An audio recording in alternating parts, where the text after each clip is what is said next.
Hello everyone. This week we will talk about Chapter 10, Monopoly. Before I start to talk about this new chapter, I want to do a short review. Since Chapter 8, we start to learn different market structure. In Chapter 8, we emphasize the different market structures, and we found the range for the market structure is from the perfect competition to monopoly. And in Chapter 9, we specifically studied the one end of that range, that is perfect competition. And we know the characteristic for the perfect competition is it has many firms and producing the same good. And the profit maximization rule is price equal to marginal cost equal to marginal revenue. And we will know that in the long term, the profit equal to zero. And for the competitive markets, and the market barrier is pretty low. Or we can say have no barrier. So in this chapter, we will learn the monopoly. It's another end of the range of the market structure. So to learn this chapter well, you need to know the characteristic for the monopoly and how can they maximize their profit.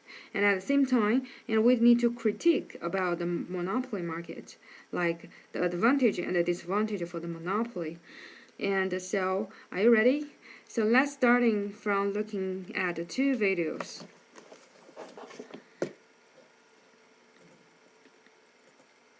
So the first video, when you watch it, please think about, based on this video, can you sense some characteristic for the monopoly? And when we look at the second video, should the government regulate monopolists? And just trying to understand what that professor talking about. So let's look at the first video first.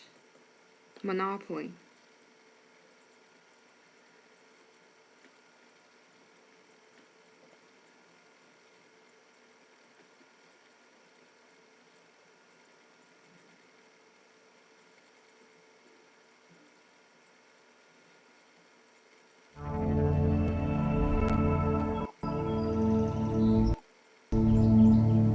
Richie Benjamin never followed in his father's footsteps. Until one day, when all that changed. This is where your father left you. A board game?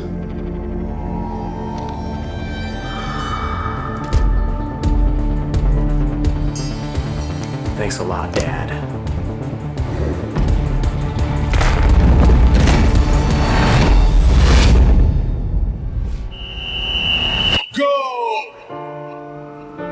In a world where money matters.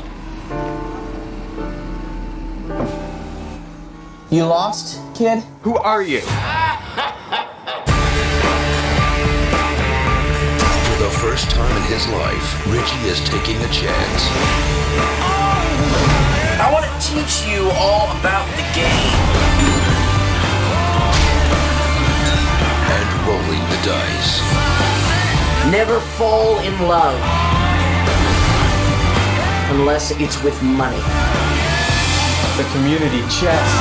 But I love her. You love her more than money? I don't care what you think, because now I have the monopoly! Oh, son, don't you know? Only I can win this game. This summer. Do not pass go. You didn't pay the luxury tax. Go to jail. Do not collect $200. Half Day Today presents Cut the waterworks. I thought this was just a game. Life is a game. This game never ends. Monopoly.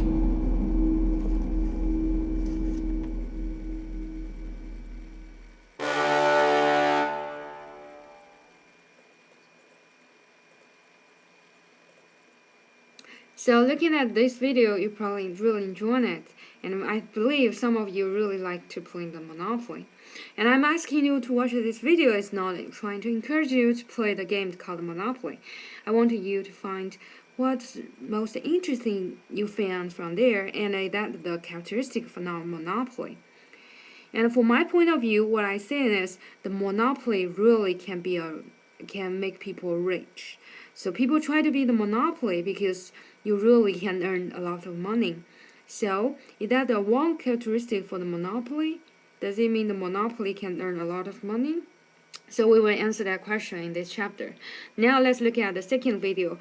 Should the government regulate monopolies? So in this video, you should have the more understanding that why nowadays we cannot find a monopoly in the market.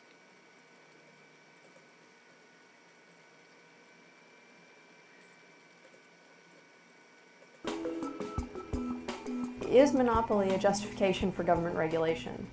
A lot of people have been very concerned about monopolies in markets, and that concern leads people to ask, is there a form of government intervention that can mitigate that problem, either by breaking up a big firm into smaller firms so that they compete against each other, or by regulating the profits the firm earns or the prices it can charge for its product.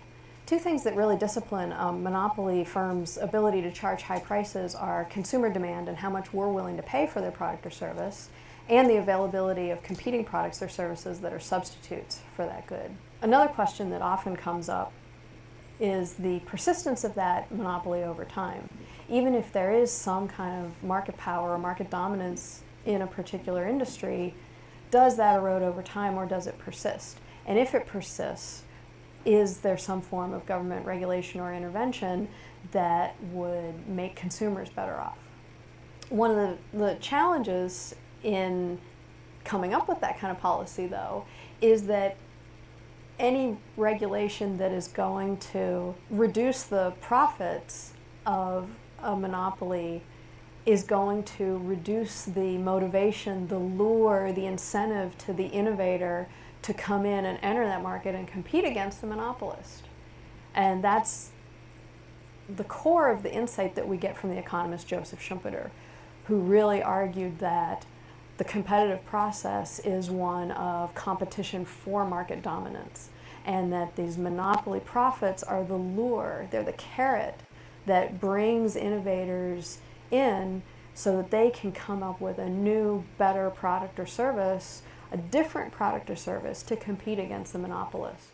When competition takes that form, any kind of government regulation or government activity to break up big firms into smaller firms that compete against each other may break up that temporary monopoly lure and may actually undermine innovation and undermine competition. What really keeps monopolies from persisting over time is entry, the ability of entrepreneurs, innovators, competitors to enter the market and compete against the monopoly firm and offer consumers new or different products and services that will lead the original monopoly to reduce its prices because of this competition. One other important idea to consider is that the form the government regulation can take may also itself provide an entry barrier, some kind of cost that makes it harder for competitors to come in and compete in markets. And this is one of the really important transformational things that we've experienced in the past 2 decades with the internet, is that the internet reduces those costs of starting up new business and communicating your value proposition to more consumers. And so innovation, such as the internet, actually makes markets richer and more competitive because individuals strive for achieving that market dominance, but they're all doing it at the same time and competing against each other, offering a wide variety of products and services.